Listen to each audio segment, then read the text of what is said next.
Hola, muy buenas noches, buenas tardes. Muchas gracias por asistir. Estamos encantados de, una vez más, colaborar con la Asociación Córdoba Nuevo Milenio en este ya con muchos años en el Foro Diálogos Córdoba, denominado también Amador Jover.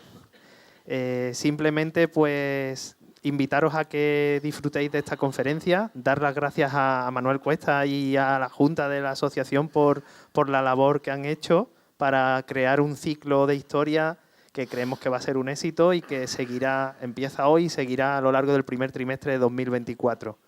Muchas gracias por su asistencia. Manuel, te paso la palabra. Muy bien, gracias. Buenas noches. Bienvenidos, como siempre, a Diálogos Córdoba, Foro Amador Jover. Gracias también, como siempre, por su asistencia, porque es la que le da sentido a todo lo que organizamos. Y, como no, gracias también, Juanmí, a la Fundación Cajasol. Son ya, no digo cuántos, pero muchísimos años de colaboración, y gracias a su apoyo, pues nos permite el seguir acometiendo actividades culturales. Antes de entrar de lleno en la conferencia, es decir, antes de presentar a nuestro conferenciante de hoy, voy a dedicarle unos minutos a la presentación del propio ciclo que hoy iniciamos. El ciclo, como han podido observar o leer en el cartel de bienvenida que está puesto en la entrada de la sede, lo hemos etiquetado con el título Lecciones del pasado, porque precisamente esa es nuestra inquietud, eso es lo que nos ha movido, es decir, leer en los acontecimientos pretéritos algo que nos sirva para interpretar el presente. Y también lo hemos subtitulado con la etiqueta de España en el siglo XIX para acotar geográfica, histórica y temporalmente el desarrollo del siglo. Posiblemente se preguntarán que ¿por qué una mirada retrospectiva al siglo XIX? Porque en España, por suerte, tenemos etapas extraordinarias. Nos podíamos haber remitido a la etapa de los Reyes Católicos, que es cuando realmente se consigue la unidad territorial de lo que luego fue España. Podíamos habernos dedicado a la España imperial, mucho más epopéyica, e incluso a la época de la Ilustración, cuando la razón como sistema filosófico viene a cambiar, no del todo, pero sí en gran parte, las conductas del antiguo régimen. ¿Por qué entonces optar por este siglo XIX tan farragoso en su estudio, tan enredado en sus acontecimientos y también, por qué no decirlo, tan manipulado en sus interpretaciones? Y quizás en estos mismos planteamientos, en estas mismas preguntas, estén las respuestas. En nuestra opinión, el XIX es un siglo interesante desde el punto de vista de análisis histórico, porque en él confluyen múltiples acontecimientos, unos bélicos, otros políticos, otros jurídicos, otros sociales, lógicamente todos confluyendo, y en el que tuvimos, por ejemplo, guerras, como fue la Guerra de la Independencia, en el que conseguimos expulsar a los franceses, como de sobra saben todos ustedes, pero que paradójicamente años después también tuvimos la invasión de los 100.000 hijos de San Luis, donde volvimos a llamar a los franceses para que retornaran a nuestra patria para arreglar aquellos problemas de la monarquía absolutista que por entonces imperaban. Tuvimos después las guerras carlistas, como ustedes también saben, guerras realmente civiles por cuestiones de quién era el titular de la corona de España. Y también allende los mares, pues tuvimos batallas como las de Ayacucho, donde definitivamente perdimos el Gran Perú, o a finales del siglo, la Guerra de Cuba, donde con la intervención, como también saben ustedes, de Estados Unidos, perdimos nuestra querida Cuba. En aquel siglo y paralelamente también hubo movimientos de monarcas. Retornó, como ya he dicho, Fernando VII después de estar en Francia recluido, se expulsó a José I Bonaparte, mandamos al exilio a Isabel II, buscamos como locos por toda Europa un nuevo monarca como fue el Amadeo I de Saboya, se fue cabreado porque no permitía el desajuste entre españoles y restauramos de nuevo a los Borbones con la figura de Alfonso XII. Es decir, en aquel siglo se sucedieron monarquías absolutas, monarquías constitucionales, regencias, tuvimos incluso una reina con 13 años, que la hicimos mayor de edad antes de tiempo, y también tuvimos una república que duró 11 meses, y en 11 meses hubo 4 presidentes. La inestabilidad, por tanto, a lo largo de todo el siglo estuvo servida. Y en aquel siglo, al son de aquella cacofonía, hubo revoluciones y contrarrevoluciones, hubo conspiraciones civiles, hubo complots eclesiásticos y hubo pronunciamientos militares. Tuvimos reyes que nombraban gobiernos y ministros al socaire de lo que le decía la camarilla al rey de turno, pero también tuvimos ministros que nombraban reyes. Incluso algún político se nombró regente en momentos del siglo XIX.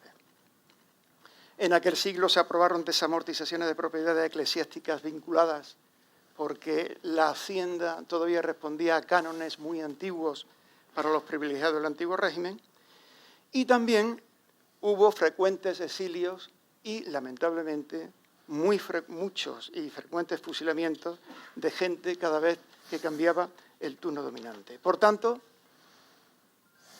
el siglo XIX fue un siglo muy interesante como para sacarlo a colación y debatir sobre él.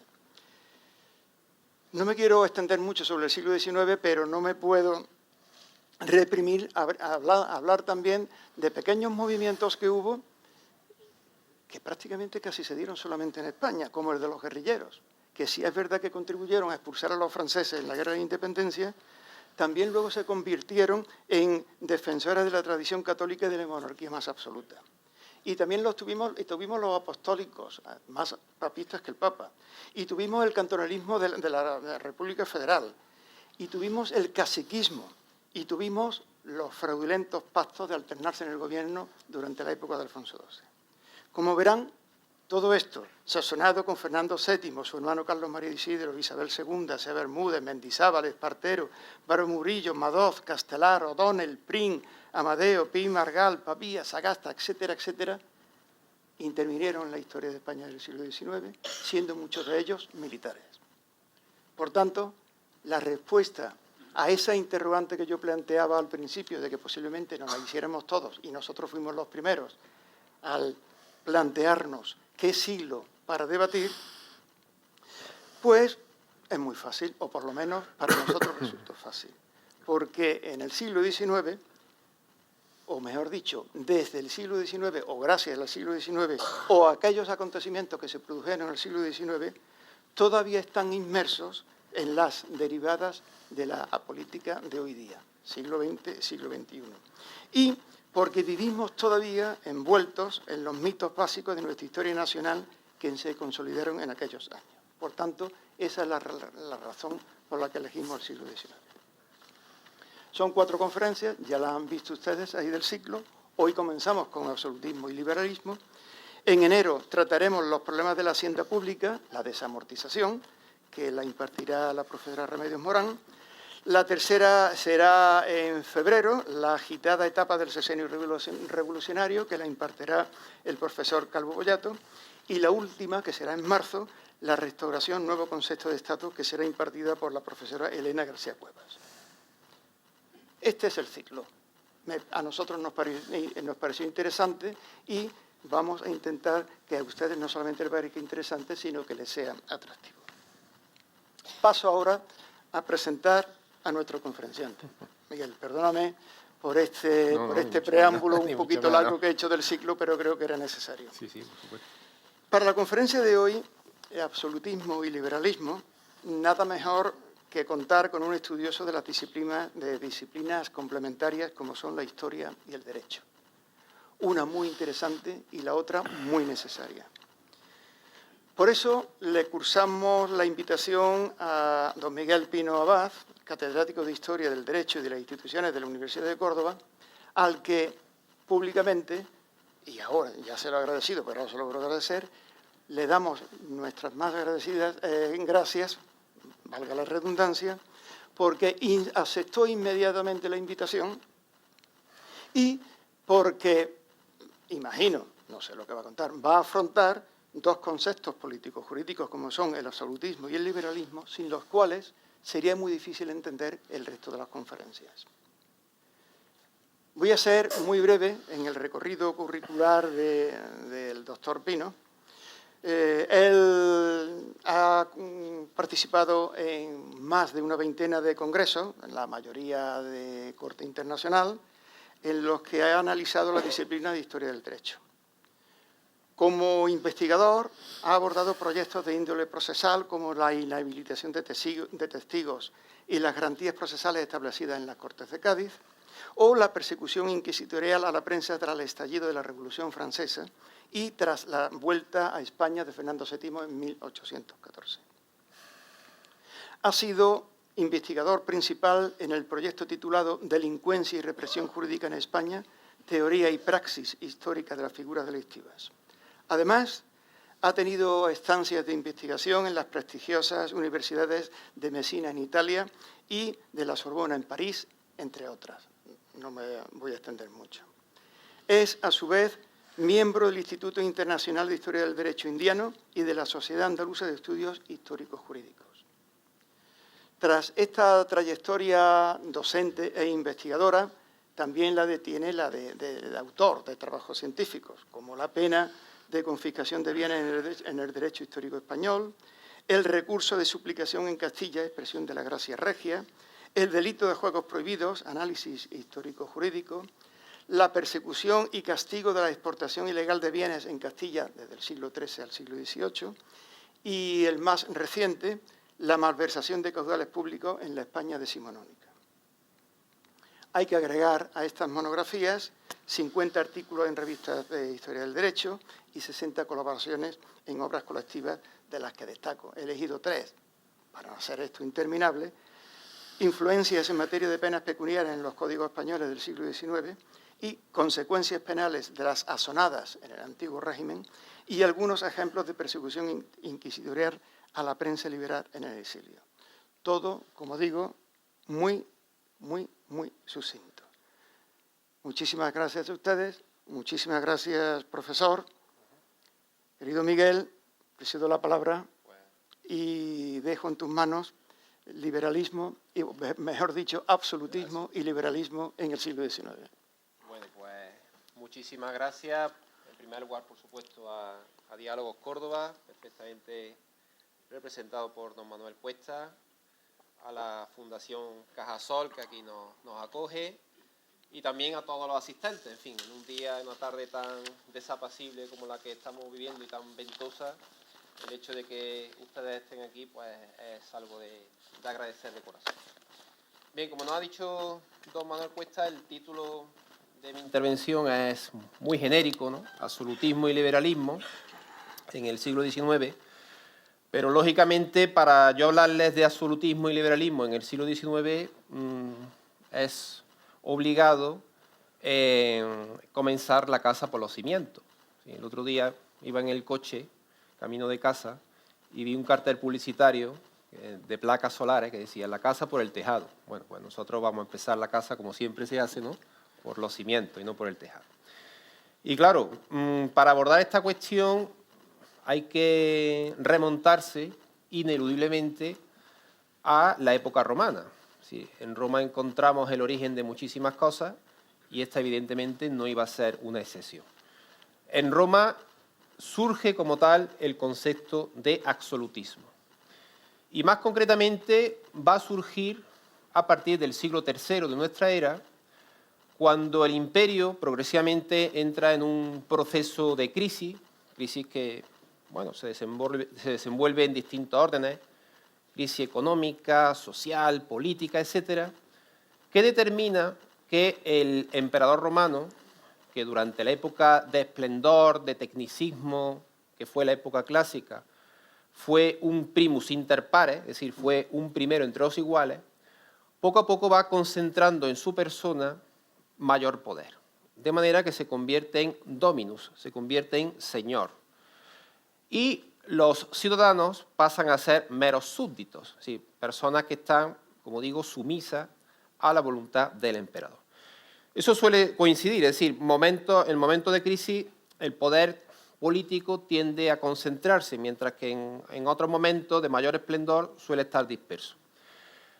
Las constituciones imperiales, que eran las normas que dictaba el emperador, durante la época clásica coexistieron con otras normas, como por ejemplo las leyes o leyes que promulgaban los comicios, que eran las asambleas de representación popular, los senado-consulta, que eran las normas que elaboraba el Senado, los iura, que eran los dictámenes que elaboraban los grandes jurisconsultos clásicos, etc. Pero en la época posclásica todo va a quedar en manos del emperador.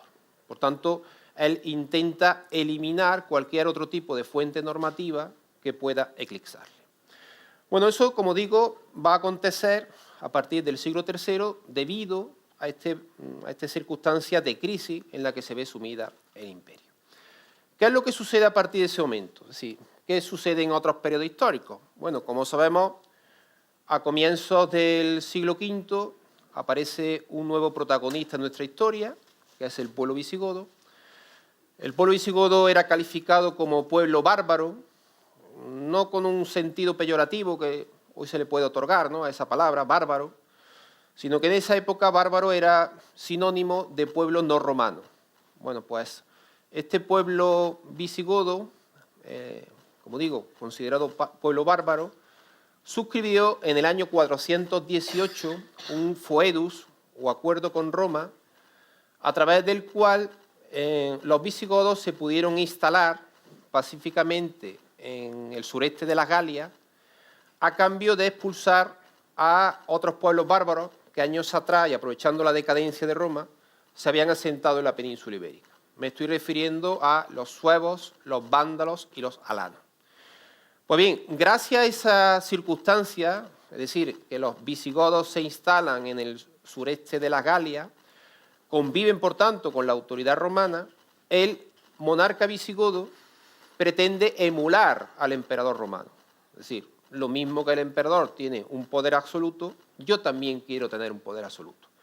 Por tanto, en ese aspecto al menos, los visigodos muestran un claro continuismo en relación a lo que ya tenían los romanos en la época posclásica. Es decir, el poder del monarca visigodo va a ser también un poder caracterizado por su absolutismo. Y él, al igual que hizo el emperador romano, pretende anular cualquier otro tipo de fuente normativa, es decir, pretende que la única fuente válida sea la ley. Bueno, en este recorrido que le estoy realizando un tanto rápido, pues pasamos al siguiente periodo. ¿Qué sucede en la Edad Media?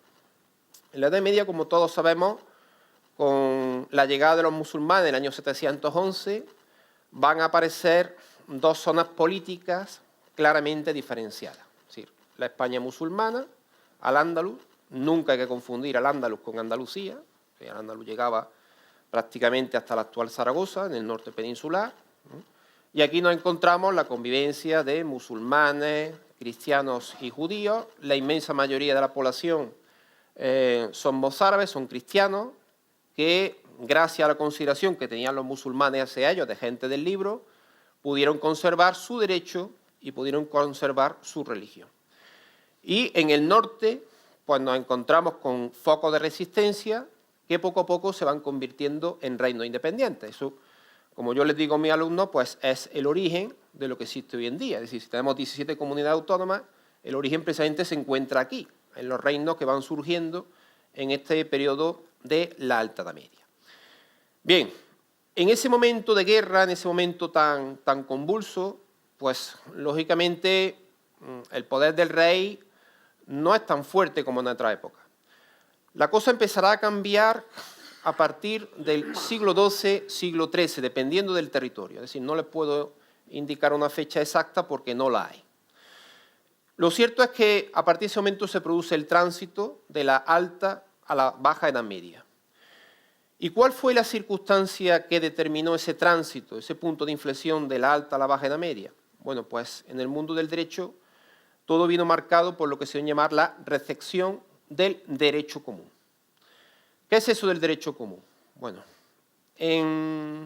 a partir del año 1000, es decir, cuando se produce el cambio de milenio, se hablaba, en fin, el hombre, pues pueden pasar los años, etcétera, pueden pasar los siglos, pero la esencia siempre está ahí, ¿no? Y existía un temor clarísimo al final del mundo, el apocalipsis, ¿no? Sí. Todos los que estamos aquí, pues bueno, sabemos que también esa profecía de Nostradamus, etcétera, cuando llegó el año 2000, pues pensábamos que también iba a suponer el final del mundo. Pues las gentes que vivieron en el año 1000, pues también pensaron lo mismo. Pasó el año 1000 y comprobaron que, bueno, pues afortunadamente no sucedió nada anormal, ¿no? Eso determinó, entre otras circunstancias, que la sociedad cambiara, se transformara profundamente. Hubo un auténtico renacimiento por entonces. El centro de gravedad de la vida, que durante la Alta Edad Media había estado básicamente instalado en el ámbito rural, progresivamente se traslada al ámbito urbano. Surge una nueva clase social hasta el momento desconocida, que es la burguesía. Burguesía viene de burgos, que significa ciudad. Y estos burgueses, que se dedican al comercio, van a financiar la fundación o creación de escuelas urbanas, con la intención de que allí estudien sus hijos, es decir, de que allí se formen sus hijos. Bien, esas escuelas urbanas fueron el preludio de lo que más tarde serían las universidades. De todas las universidades de la época, destacó, todos lo sabemos, la Universidad de Bolonia. A partir de fines del siglo XI, allí se constituye un grupo de juristas encabezados por un maestro de artes liberales, de nombre Irnerio, que se van a marcar distintos objetivos desde el punto de vista del derecho. Su objetivo fundamental va a ser la recuperación del viejo derecho romano que durante la Alta Edad Media había quedado en el olvido. La Alta Edad Media es un periodo de crisis, de decadencia, y por tanto el derecho romano ha quedado olvidado. Pues bien, estos juristas se trazan ese reto, ese objetivo, recuperar al viejo derecho romano. Bien, una vez que recuperan el derecho romano, lo estudian, lo investigan, lo analizan y finalmente lo difunden, lo expanden por toda Europa. Por tanto, por eso se habla de derecho común. Es decir, el origen, el germen de todos los derechos de los distintos países de nuestro entorno precisamente se encuentra aquí, en este proceso expansivo que se va a vivir a partir del siglo XI. Bueno, ¿por qué les cuento todo esto? Pues les cuento todo esto porque es muy importante. Dentro de ese derecho común recuperado, estudiado y expandido, nos vamos a encontrar con una serie de principios que sirven para legitimar el absolutismo de los reyes europeos en la época bajo medieval. Concretamente, ellos se van a fijar en dos principios en su día acuñados por el jurisconsulto clásico Ulpiano. O sea, fíjense, si hacía siglos ya que Ulpiano había dicho lo que yo le voy a contar ahora mismo. Por un lado, Ulpiano dijo, lo que place al príncipe tiene fuerza de ley.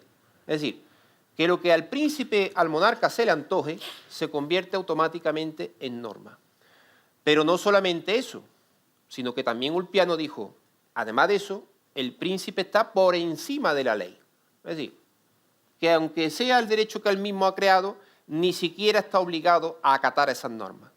La conjunción de esos dos principios que acabo de mencionarles nos da como resultado el absolutismo regio. Lo que place al príncipe tiene fuerza de ley y además de ello, el rey está por encima del derecho. Bien, en ello se van a apoyar, como les digo, los monarcas de los diferentes territorios europeos. Y por supuesto también se van a apoyar los monarcas de los reinos hispánicos, pero con distinta suerte, El absolutismo triunfó dentro de la península ibérica en sentido estricto en Castilla. En los otros territorios, es decir, en los territorios de la Corona de Aragón y en Navarra, no triunfó el absolutismo. La situación fue muy distinta. En Castilla, concretamente, todos hemos oído hablar de las famosas 7 partidas de Alfonso X. Pues bien, esta partida de Alfonso X es un texto impregnado de romanismo. Es decir, el derecho romano aflora por todas partes. Es un texto contaminado de romanismo. No perdamos de vista ese dato. Y Alfonso X se va a apoyar precisamente en el derecho común, en ese derecho romano que en su día recuperaron y estudiaron los juristas boloñeses, para justificar su absolutismo. Y lo mismo que hizo Alfonso X también harán sus sucesores. Por tanto, aquí nos encontramos, como digo, en el apoyo jurídico al absolutismo del rey en Castilla.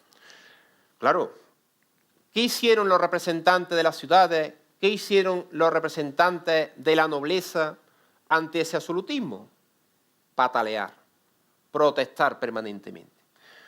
Todo lo más que consiguieron fue en época de Juan I, concretamente del año 1387, en el transcurso de las Cortes de Briviesca. Aquí lo único que consiguieron es arrancar del monarca una ley, un principio, según el cual toda norma aprobada por el rey que fuera contraria a lo dispuesto en las Cortes, toda norma aprobada por el rey que fuera contraria a lo dispuesto en las Cortes, podía ser obedecida, no había otro remedio, es decir, era algo que provenía directamente del monarca, del soberano, pero su aplicación quedaba en suspenso. ¿Eso qué significaba? Pues significaba en la práctica de que todo quedaba a la mera discreción del rey. Es decir, si el rey no dictaba una norma conforme a esa legislación de Cortes, pues lógicamente la pragmática, que era el nombre que recibía la norma real, quedaría plenamente vigente. La situación se agudizó todavía más cuando en el siglo XVI se produce la llamada Guerra de las Comunidades. Ya saben ustedes que llega con 16 años el nieto de los Reyes Católicos, una persona que había nacido en los Países Bajos, que venía rodeado de un séquito de extranjeros, que no sabía ni siquiera el castellano, y eso evidentemente generó por parte de los castellanos un recelo, una desconfianza total. Es decir, aquí lo único que van a venir es a saquear nuestras riquezas y a marcharse por donde han venido. Entonces los comuneros de Castilla, Padilla, Bravo y Maldonado, lo que reivindicaban es que realmente pues, reinara la hija de los Reyes Católicos, Juana, y no reinara su nieto, Carlos de Gante. La reina Juana, que se encontraba recluida en el convento de las Clarisas de Tordesillas en Valladolid.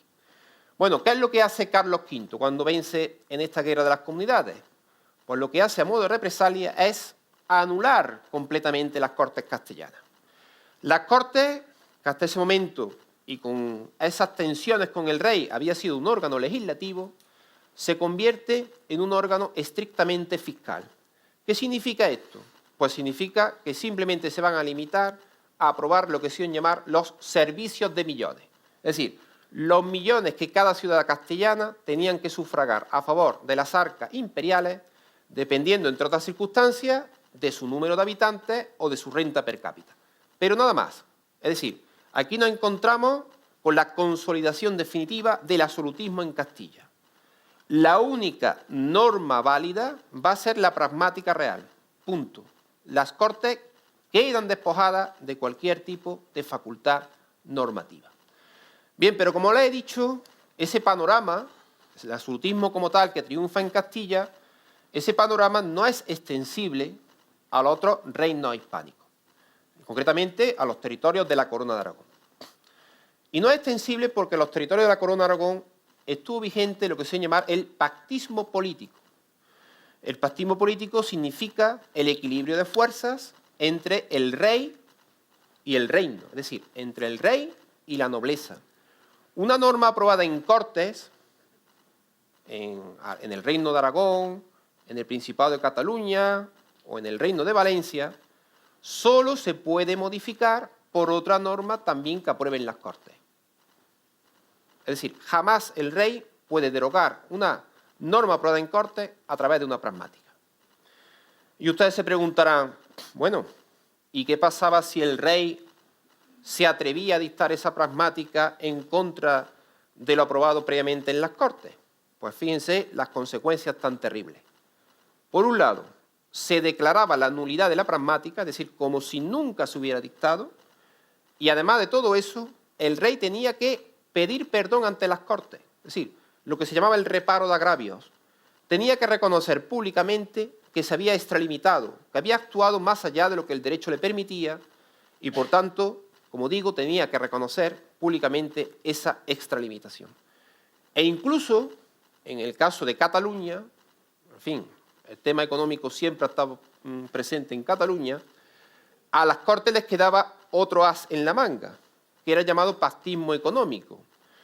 Eso significó que si el rey no quería reparar ese agravio del que le estoy comentando, podían negarse a conceder al monarca subsidio económico, algo muy importante en esta época bajo medieval, porque lógicamente, como todos sabemos, Cataluña en ese momento estaba inmersa en la expansión mediterránea, entonces los recursos económicos eran fundamentales, eran esenciales para proseguir con esa expansión mediterránea. Por tanto, no perdamos de vista ese dato. Absolutismo, como tal, en Castilla, no en los otros territorios, no en los territorios de la Corona de Aragón. Bueno, y aquí seguimos avanzando. Esa situación que surge, como les digo, en la Baja Edad Media se va a mantener durante la Alta Edad Moderna y llegamos a comienzos del siglo XVIII.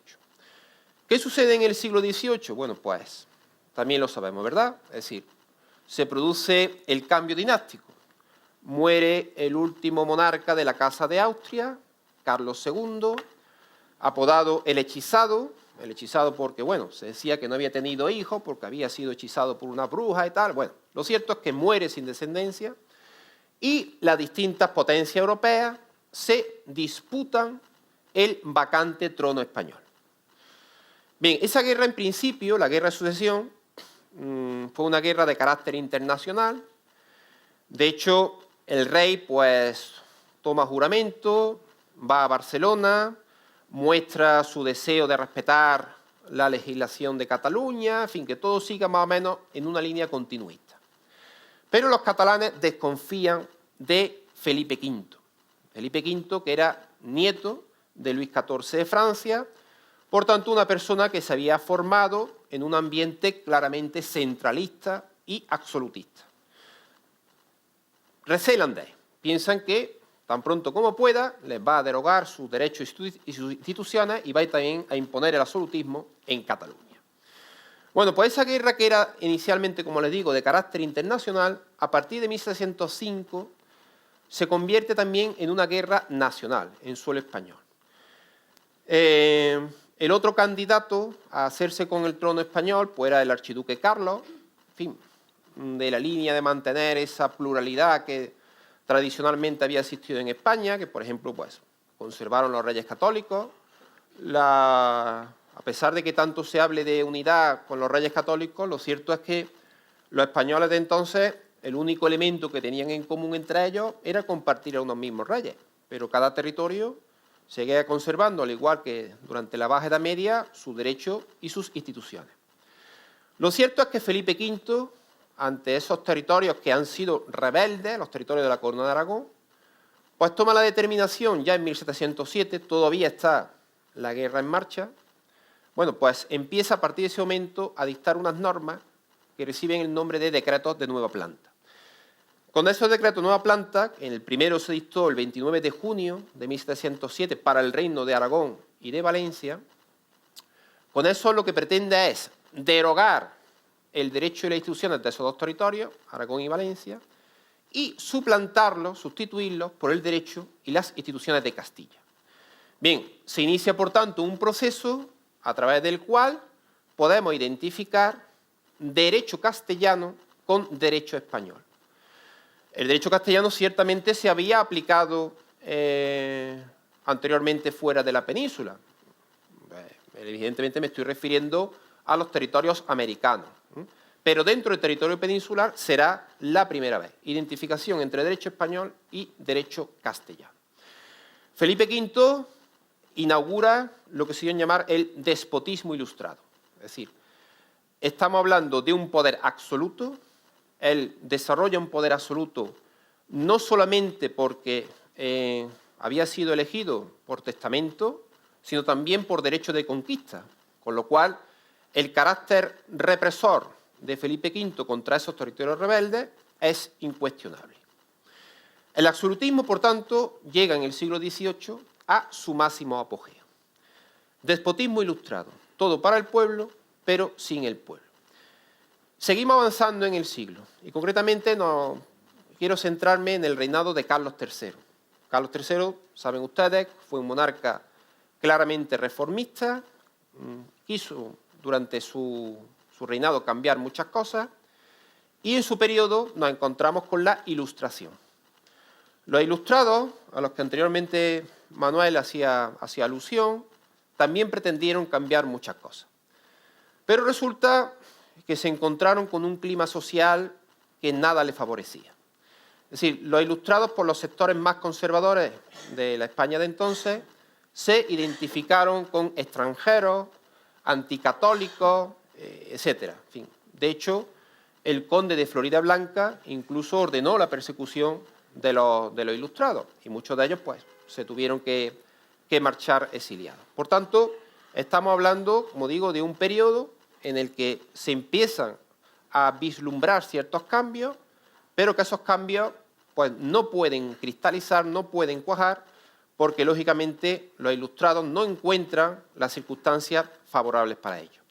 Siempre se ha dicho que las reformas ilustradas evidentemente no triunfaron por entonces porque las circunstancias no eran propicias, pero sí que allanaron el camino, sí que permitieron que posteriormente los liberales pusieran en práctica esas reformas que anteriormente habían diseñado los ilustrados, pero que no consiguieron materializar.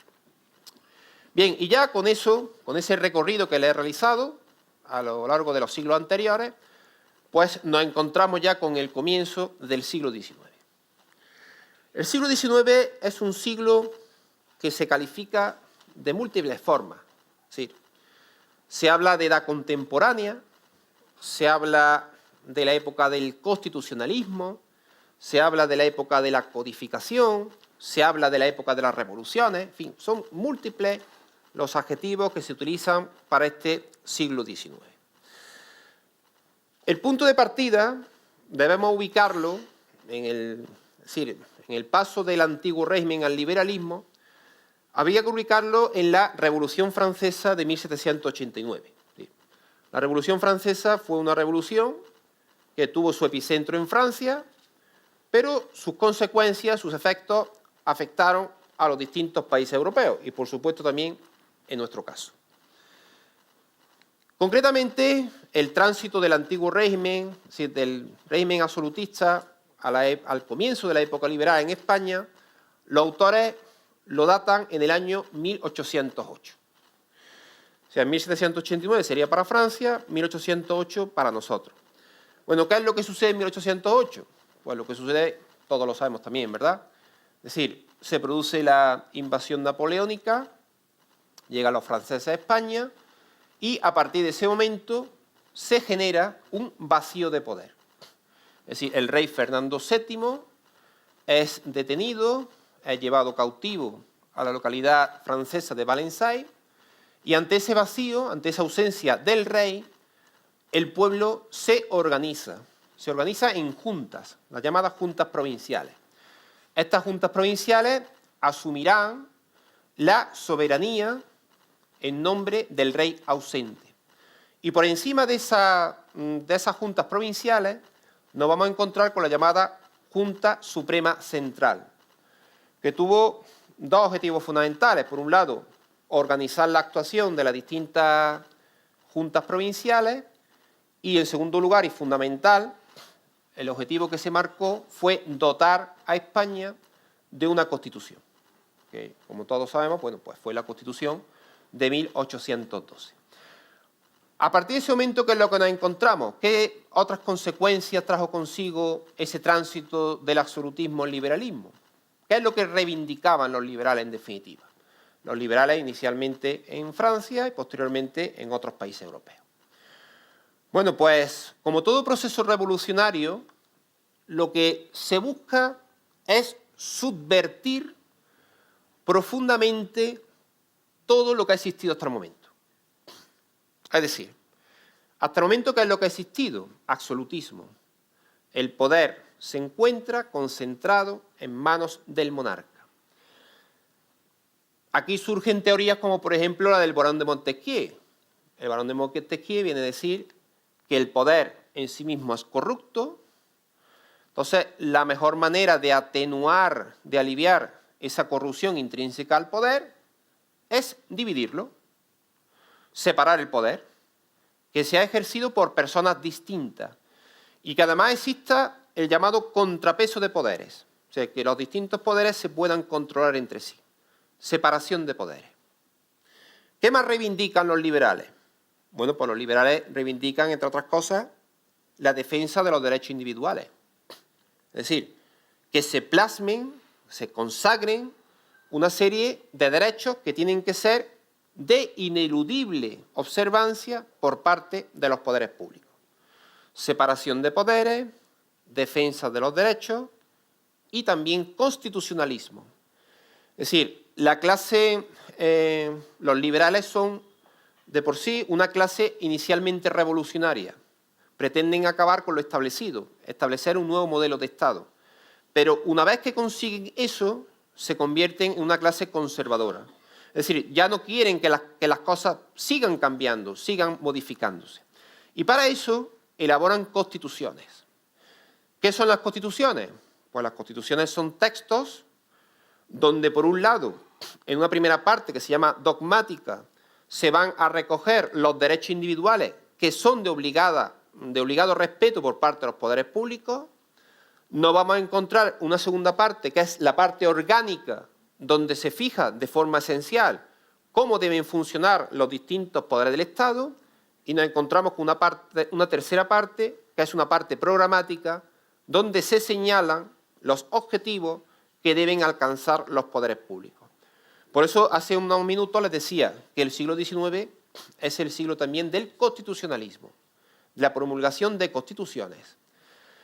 Bien, ¿qué podemos decir de las constituciones concretamente en nuestro caso, en el caso español? Bueno, pues lo primero que les puedo decir es que los autores han resaltado la falta de espíritu constitucionalista en España durante el siglo XIX.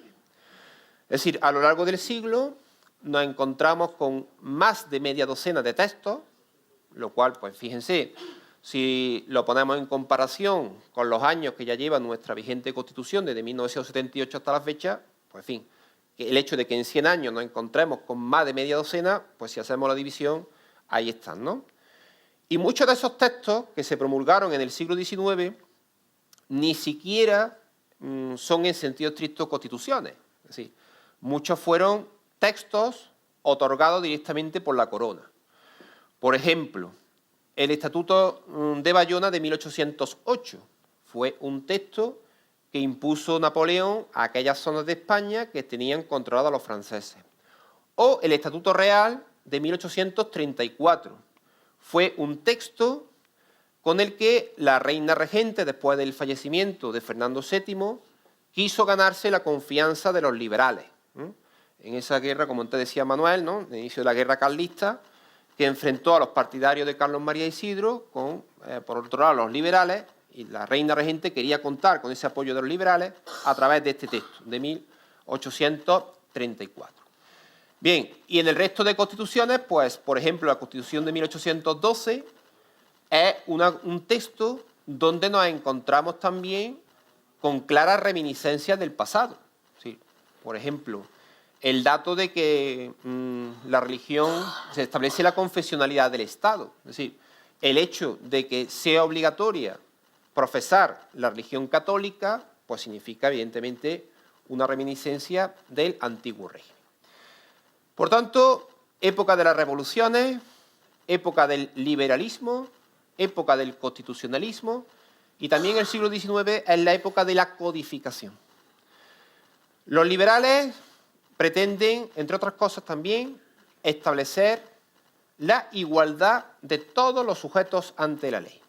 Es decir, durante el antiguo régimen, una sociedad totalmente estratificada, donde un individuo tenía desde su nacimiento hasta su muerte una serie de derechos y de obligaciones perfectamente perfilados, pues pretenden acabar con eso. Pretenden establecer el principio de igualdad. Todos los individuos deben ser iguales ante la ley.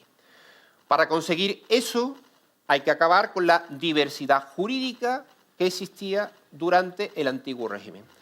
Y para conseguirlo se promulgan códigos. Es decir, los códigos del siglo XIX, los códigos decimonónicos, van a ser textos que se apliquen por igual en todos los territorios del Estado. En el caso concreto de nuestra codificación, pues bueno, hubo materias como por ejemplo la penal, en la que esa codificación se realizó rápidamente.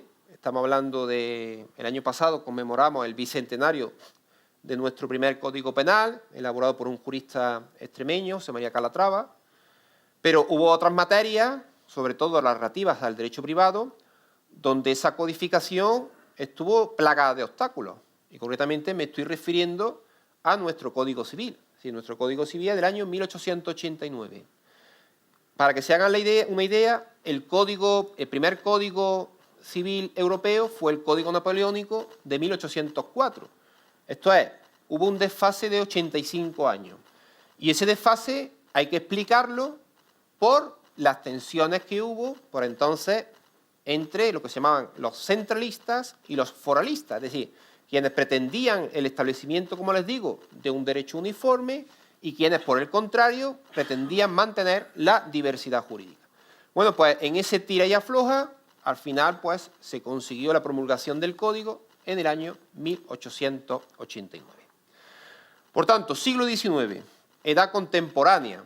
Bueno, también se dice que edad contemporánea porque muchas de las cuestiones que se plantearon por entonces y en fin, y las soluciones que se aportaron, pues siguen plenamente latentes hoy en día. Época de las revoluciones, por toda la transformación que se produjo en comparación con el antiguo régimen. Época del liberalismo, porque fueron los liberales los que defendieron y encabezaron todo ese proceso de cambio, de transformación. Y época del constitucionalismo y la codificación, porque aquí nos vamos a encontrar con nuestras primeras constituciones y nuestros primeros códigos. Yo no sé, Manuel, cómo andamos de tiempo. Vamos bien. No sé si No. dejarlo aquí, abrir un turno de debate, en fin, no lo sé. Si ustedes están aburridos, si están... Si quiere agregar algo más y si no, por supuesto, abrimos un turno de preguntas. Porque muchas Yo creo que veces... sería incluso hasta más interesante, ¿no? Abrir un turno de... En fin. Bueno, pues, de acuerdo. Abrimos turno de preguntas. Venga. En torno al absolutismo y al liberalismo. ¿El porqué de la nueva...? Sí. Perdón, un segundito, Federico. Ángel. Sí. Venga, Ángel. Que no sea muy difícil, por favor. No. Que yo sé que tú haces preguntas muy difíciles. Muchas gracias, compañero, por tu magnífica exposición. Es difícil resumir la historia de España con todos los elementos jurídicos e institucionales que has introducido en tan poco tiempo. Enhorabuena, de verdad. Sabes que en el siglo XIX has hecho alusión al constitucionalismo. Soy profesor de constitucional, para que no me conozca. Se habló de las constituciones de partido, ¿verdad? Cada partido tenía su proyecto de constitución. Esto nos suena, porque en este momento creo que lamentablemente a veces la Constitución se utiliza como un arma arrojadiza, ¿verdad? En vez de como un sentimiento de unidad, que yo creo que debería ser, ¿no? El patrimonio jurídico común. Parece que unos les dicen a otros, yo soy constitucionalista y tú no lo eres. No sé, ¿hay alguna reminiscencia del pasado? Esa es la pregunta. ¿Ahora? Siempre la hay, ¿no? Evidentemente. Es decir, como tú muy bien has recordado, pues en el siglo XIX, precisamente, antes aludía yo a ello, ¿no? Es decir, esa falta de espíritu constitucionalista que se dice, ¿no? ¿Por qué? Porque la tendencia política del momento conllevaba que automáticamente se produjera la derogación de la Constitución anterior, ¿verdad? Y el establecimiento de una nueva Constitución que fuera acorde con las aspiraciones y los intereses del nuevo partido en el poder. Bien es cierto, es decir, que las constituciones de signo liberal o progresista estuvieron vigentes durante menos tiempo, durante periodos mucho más cortos, y que predominó las constituciones de signo moderado o conservador. Y esa situación pues se va a mantener hasta que ya sabemos cuando se produce la restauración monárquica, a partir de 1874, pues los partidos de Sagasta y Cánovas se ponen de acuerdo para elaborar un texto que sirva por igual a los dos partidos, ¿no? Y eso pues justifica que esa Constitución estuviera vigente durante tantísimo tiempo, es decir, desde 1876 hasta la Segunda República en 1931, evidentemente. En relación a tu pregunta, pues evidentemente, sí, que eso, la clase política es la clase política y ya sabemos pues los momentos tan convulsos, podemos decir, que estamos viviendo en nuestra vida política a día de hoy, ¿no? En fin, y cómo se quiere interpretar la Constitución. Sin ir más lejos, pues este comunicado que han sacado 8 miembros del Consejo General del Poder Judicial, quejándose de la degradación del Estado de Derecho que se va a producir con la amnistía, todas estas cosas, ¿no?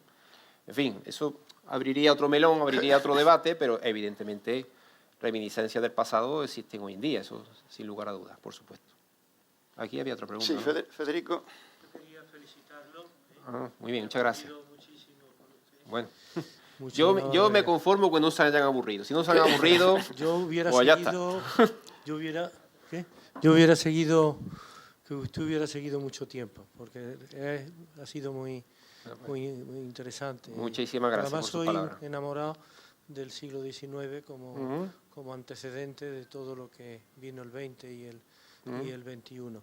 Yo siempre he tenido, y quería preguntarle, porque no con un afán, sino de conocer la diferencia, según su criterio, el porqué de la nueva recopilación y la novísima. De la novísima recopilación de Sí, 1805. estoy un poco perdido yo en eso. Si Bueno, usted pues está- además una pregunta que me gusta, ya se lo digo, ya que nos estamos piropeando mutuamente, pues se lo agradezco muchísimo. Vamos a ver. En 1567 se elabora la nueva recopilación, que es una continuación de las ordenanzas reales de Castilla de 1484, que fueron elaboradas en tiempos de los Reyes Católicos. Sí, fue una puesta al día. Como he dicho anteriormente, pues bueno, durante la Edad Moderna, en Castilla, pues se produce esa auténtica avalancha de pragmáticas reales, y claro, cuando se produce una auténtica avalancha de disposiciones, pues se genera un problema, y el problema es el desconocimiento del derecho. Sí, son tal el cúmulo de normas que se promulgan que ya no se sabe qué está vigente y qué es lo que no está. Entonces, por eso, Felipe II toma esa determinación de ordenar la elaboración, como digo, de una nueva recopilación que fue una actualización, una puesta al día de las ordenanzas reales de la época de los Reyes Católicos. Bien, y en 1805 a Juan de Reguera Valdelomar se le encomienda también la elaboración de esa novísima recopilación. Claro, hace un instante yo les decía, en 1804 se promulga el Código Civil Napoleónico, primer código europeo. ¿Y por qué en España, un año después, se sigue apostando por el vetusto y arcaico sistema recopilatorio y no se apuesta por el sistema de la codificación? Esa sería la gran pregunta. Bueno, pues, entre otras cosas, porque se temía que las consecuencias revolucionarias de Francia también penetraran en España. De hecho, por ejemplo, a ese periodo de reforma que se inició con Carlos III, como antes aludía, llega Carlos IV y se produce una ruptura total, una parálisis total. De hecho, bueno, pues todo se paraliza, la moribunda Inquisición resucita en esa época, o sea, la Inquisición que prácticamente ya estaba olvidada, pues vuelve a resucitar, y en este caso, a diferencia de siglos anteriores, pues no se persiguen las diferencias religiosas. Es decir, durante los siglos anteriores sabemos que lo que se perseguía básicamente eran los judíos conversos, es decir, las personas que teóricamente eran cristianos, pero que en la práctica seguían manteniendo los ritos judaicos, ¿vale? Bueno, en esta época lo que se va a perseguir es las ideas, una persecución ideológica. Es decir, lo que se persigue es eso, la Ilustración, posterior liberalismo y todo esto, ¿de acuerdo? Bueno, pues, como digo, esa es la cuestión. Es decir, lo que se pretende es, a toda costa, impedir que esos principios revolucionarios franceses calen y lleguen a España. Y una de las máximas o de las principales intervenciones que realizó la Inquisición de ese momento, de fines del siglo XVIII, por eso Manuel antes aludía a uno de mis trabajos, que se titula así, ¿no? La persecución inquisitorial de la prensa revolucionaria francesa. Lo que se perseguía es que esos panfletos, esos folletos, esos recortes de periódicos donde se ensalzaban los principios revolucionarios franceses, llegasen a gente culta, a gente erudita de España, y que a su vez se convirtieran en vehículos, en correas de transmisión, ¿no?, de esos principios revolucionarios, y que también se expandieran en España. Ese es el tema.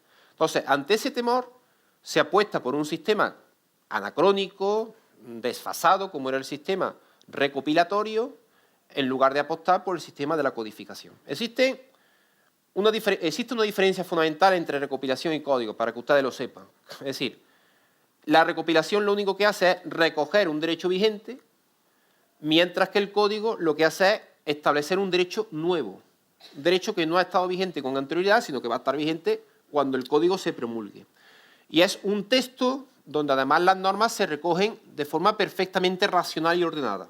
Es decir, por eso, a diferencia de la recopilación, donde encontramos normas de todo tipo, penales, procesales, civiles, allí todas mezcladas, cada rama del derecho y la codificación va a tener su propio texto. Va a existir un código civil, un código penal, un código procesal, etcétera, etcétera, etcétera. Por eso le hablo de ese carácter sistemático y ordenado que tiene el código, que no tiene la recopilación.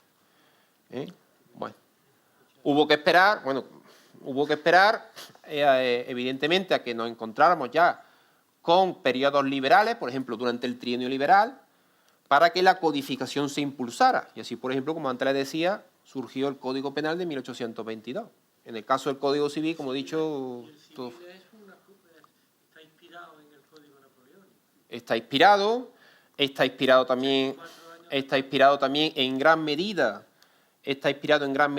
en las partidas de Alfonso X, está inspirado en gran medida, y también un 65% se tomó de un proyecto de código de Florencio García Goyena de 1851, que bueno, por las circunstancias del momento y por el rechazo que recibió, pues no llegó a ver la luz, entre otras cosas porque era un texto de García Goyena claramente centralista, es decir, lo que quería era el derecho privado castellano expandirlo por todos los territorios. Entonces, claro, como le he dicho, los defensores, los llamados foralistas, no aceptaron ese texto por centralista.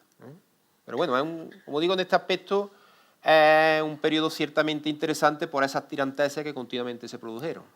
Muchísimas gracias por su pregunta. Nada. Sí.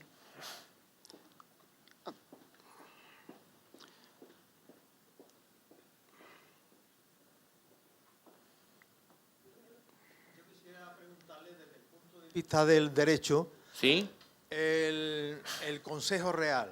El Ajá. Consejo Real en tiempo de don Carlos y doña Juana. La cantidad de disposiciones normativas que salieron de ese Consejo Real. Sí. ¿Quién configuraba ese Consejo Real?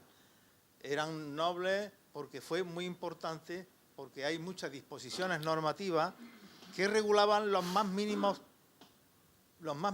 detalles de los reinos y de las ciudades. ¿Me puede decir más o menos algo sobre el Consejo Real y la ley de aquella época? Me están haciendo ustedes unas preguntas muy fáciles. Yo estaba temeroso de que fueran más complicadas. Son preguntas muy interesantes todas. ¿Qué? ¿Cómo dice? Del Consejo Real no se ha dicho nada porque, en fin, tampoco he querido entrar en demasiados detalles, pero viene bien que usted me formule eso para entrar en este momento. Bien, vamos a ver. Con la llegada de la Edad Moderna, se produce en España lo que se da a llamar el surgimiento, el origen del régimen polisinodial. Polisinodial significa consejo. Es decir, anteriormente, en épocas anteriores, por ejemplo, durante la Edad Media, pues existía el Consejo Real, que era a su vez una continuación de lo que ya se instauró en la época visigoda, que se llamó el Aula Regia, ¿vale? Y después, más adelante, en la Alta Edad Media, se llamó la Curia Ordinaria. También, en algunas ocasiones, la Curia Plena, cuando iban los distintos magnates de los distintos territorios, etcétera, y había que aprobar impuestos o dividir el reino entre los herederos del rey, en fin, todo eso. Pero bueno, como digo, ya en este periodo de la Edad Moderna y a partir de los reyes católicos van surgiendo distintos consejos. Para que todos sepamos lo que es un consejo es un órgano pluripersonal, es decir, compuesto por múltiples personas y que tiene un carácter consultivo. Cuando el rey quiere conocer la opinión sobre una determinada materia, pues acude al consejo y el consejo emite su parecer. Hubo consejos competentes sobre todos los dominios de la monarquía, como les digo, estamos ya en la Edad Moderna, cuando ya España se ha convertido en un imperio, que fueron el Consejo de Estado, que se ocupaba de los asuntos internacionales, el Consejo de Guerra y el Consejo de la Inquisición. Y junto a esos tres consejos, que eran universales, estaban los llamados consejos territoriales, es decir, consejos competentes sobre los distintos dominios de la monarquía. Entre ellos el que usted cita, ¿no? El Consejo Real, que realmente es el Consejo de Castilla. Carlos V llegó a definir al Consejo Real, Consejo de Castilla, como la columna, dijo, la columna vertebral de mis reinos, o sea, que era el más importante de todos. Sí, era el puesto más importante que se podía ostentar dentro de la administración de la época, dentro de la administración imperial. Consejo de Castilla, o Consejo Real. Estaba el Consejo de Aragón, estaba el Consejo de Navarra, estaba el Consejo de Indias, el Consejo de Portugal, en fin, todos los territorios pues tenían su correspondiente consejo. Esos eran los consejos territoriales. Bien, eso durante la Edad Moderna. ¿Qué es lo que pasaba con este sistema este funcionamiento de la administración a través de consejos? Pues tenía un problema fundamental y era la lentitud en la adopción de acuerdos. Es decir, muchos de estos consejos estaban compuestos por un sinfín de individuos, por tanto las deliberaciones eran interminables y era muy difícil que se pusieran de acuerdo. ¿De acuerdo?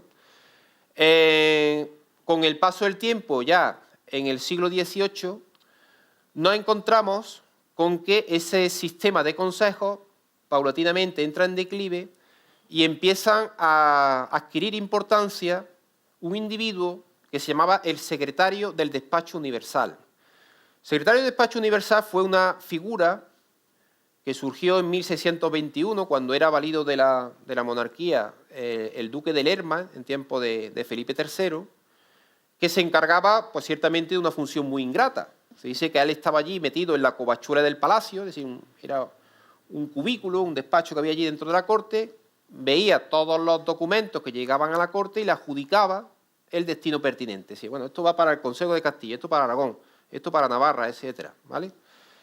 Bien, ese individuo que realizaba, ese funcionario que realizaba esa labor tan ingrata, con la reforma de los Borbones en el siglo XVIII, va adquiriendo importancia al mismo tiempo que le van perdiendo los consejos. Y de hecho, este secretario del Despacho Universal, con el paso del tiempo, van empezando a dividirse, van apareciendo distintos secretarios del despacho, y eso va a ser el origen de lo que hoy en día son nuestros actuales ministros, que se reunían bajo la presidencia del secretario de Despacho de Estado, y así surgió en el año 1787 lo que se llama la Junta Suprema de Estado. Pero en fin, como volviendo a su pregunta, evidentemente el Consejo Real o Consejo de Castilla fue el más importante de todos que existió en la monarquía, y no solamente en el periodo que usted me ha citado, sino durante toda la Edad Moderna fue, como digo, el órgano más importante. Además de que era el Alto Tribunal de Justicia, el Alto Tribunal de Justicia. Por ejemplo, antes hacía mención a los decretos Nueva Planta, cuando Felipe V llevó a cabo la abolición de las instituciones tradicionales aragonesas, entre ellas eliminó el Consejo de Aragón, de tal manera que el Tribunal Supremo de la época fue precisamente el Consejo de Castilla. Los recursos que interponían los aragoneses contra la sentencia de desobediencia iban directamente al Consejo de Castilla, ¿vale? O sea que, como digo, la importancia era incuestionable. No sé si con ello va en el hilo de lo que usted me estaba preguntando. Muy bien. ¿Alguna otra pregunta? Aquí había otra pregunta. Felicitar por la elección del tema para este ciclo de conferencias, porque a mí personalmente me ha interesado muchísimo. Y también por la... ¿Está funcionando? Sí, se le oye, se le oye. Y también por el ponente, también a don Miguel Pino, lo quiero felicitar por su brillante exposición. Y yo, Muchas como ha hablado antes de la dificultad de las preguntas, yo le voy a hacer una pregunta muy facilita, porque para eso soy lego en Derecho, pero siempre me he preguntado siempre me ha quedado una duda ahí, que es, en el siglo XIX se distinguía entre conservadores y liberales, y dentro de los liberales, pues yo creo que el término de liberal y progresista era casi que sinónimo. Y sin embargo, hoy en día, pues el liberalismo, digamos que está en la antítesis del socialismo, ¿no? Entonces me gustaría, no sé si usted me puede ayudar a aclararme cómo han ido evolucionando estos significantes y estos significados. ¿Cuál ha sido la transición que han ido siguiendo estos conceptos? Bien, de hecho, justamente si recuerda, ¿verdad? Antes de empezar la charla como tal, estábamos allí reunidos en un despacho y estábamos hablando de esa cuestión, es decir, cómo en el siglo XIX el término liberal se identificaba con progresista.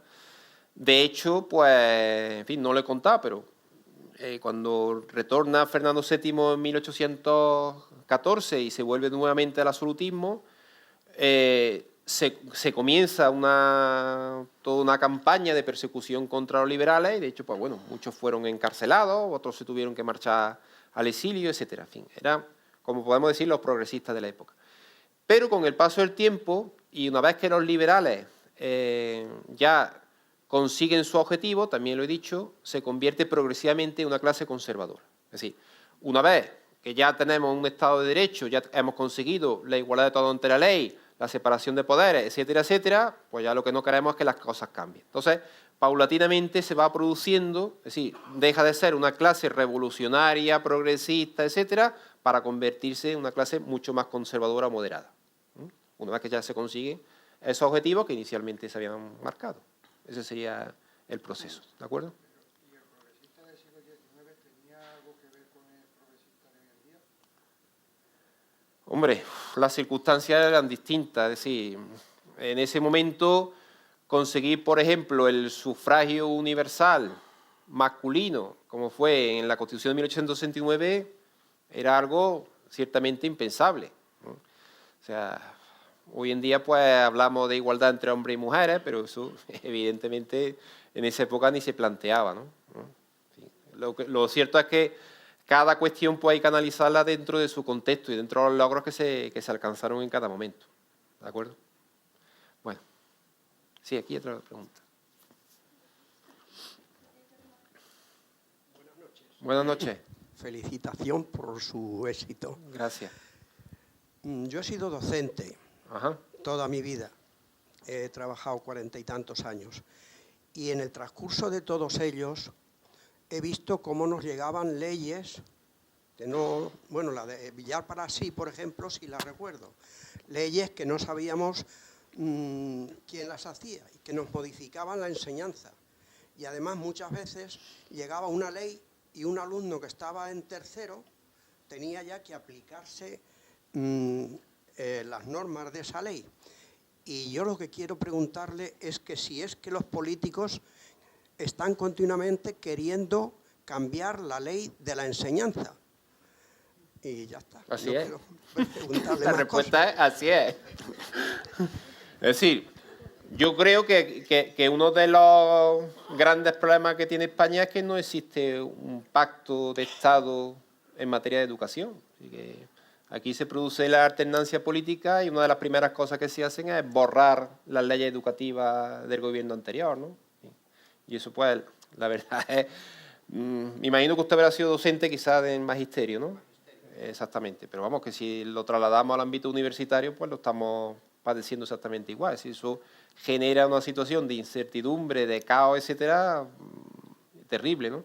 Hombre, y otra cosa que yo aprecio por lo que veo de mis alumnos, sí, que no exista tampoco unos contenidos mínimos en todas las comunidades autónomas, por ejemplo, de historia de España, ¿no?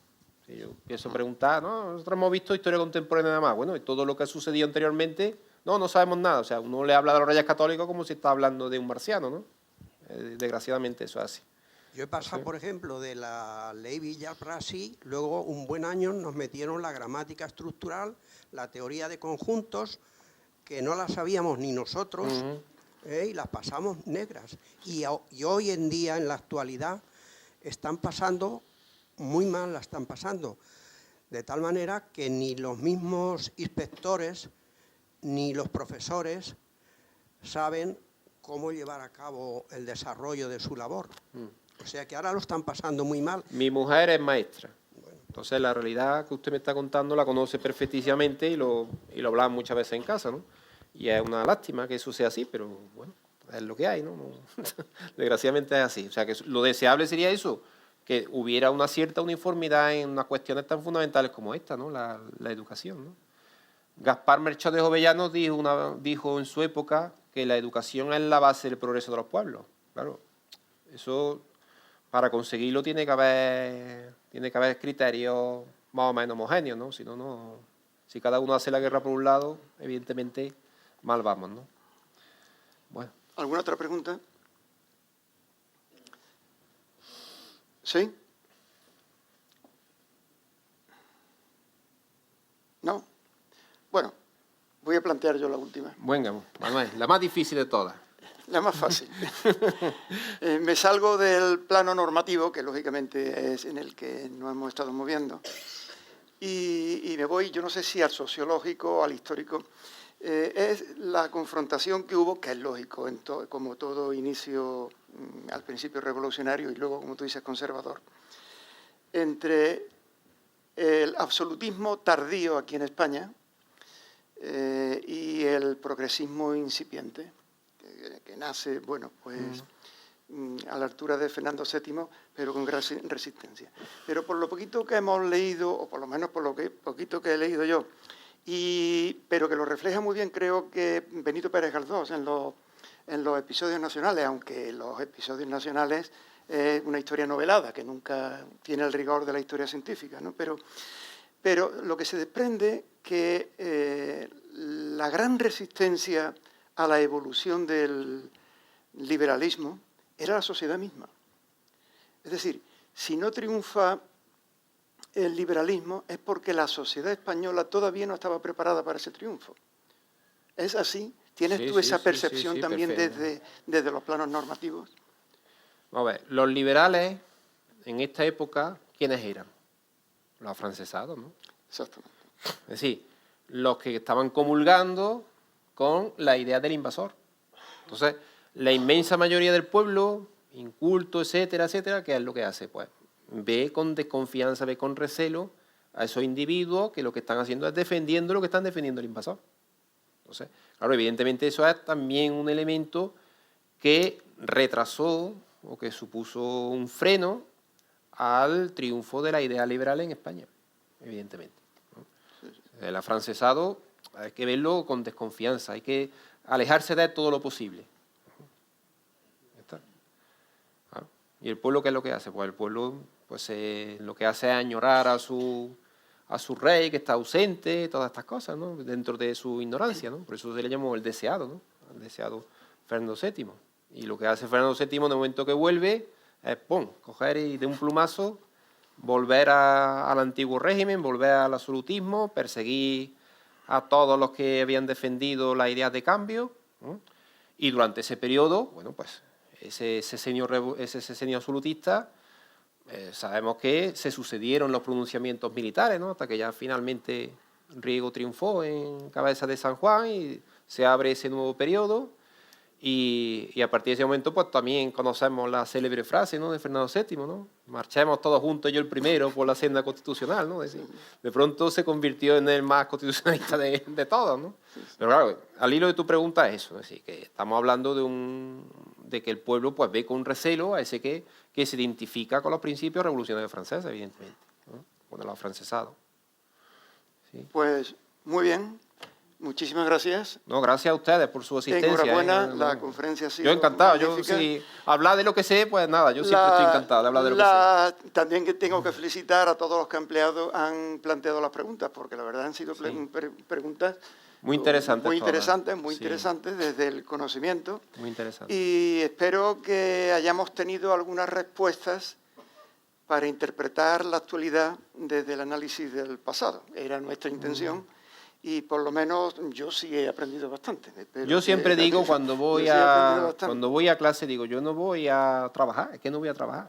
O sea, yo voy a disfrutar, a pasármelo bien con mis alumnos y, en fin, si pueden aprender algo de lo que yo les cuente, pues encantado. Y en este caso, pues exactamente igual. Si les ha servido de algo, pues eso me llevo de satisfacción. ¿De acuerdo? Pues nada, muchísimas gracias a todos. Gracias a ustedes. Muchísimas gracias a mí, desde que nos hemos conocido recientemente, mi querido amigo, Sí, muy y creo que nos hemos ganado, como hemos sido unos alumnos hoy casi más que público, nos hemos ganado ahora tomar una copita, una cervecita aquí en Nebraska, a la que están todos invitados. Muy bien, ¿De muchas acuerdo? gracias. Bueno, gracias. Bueno,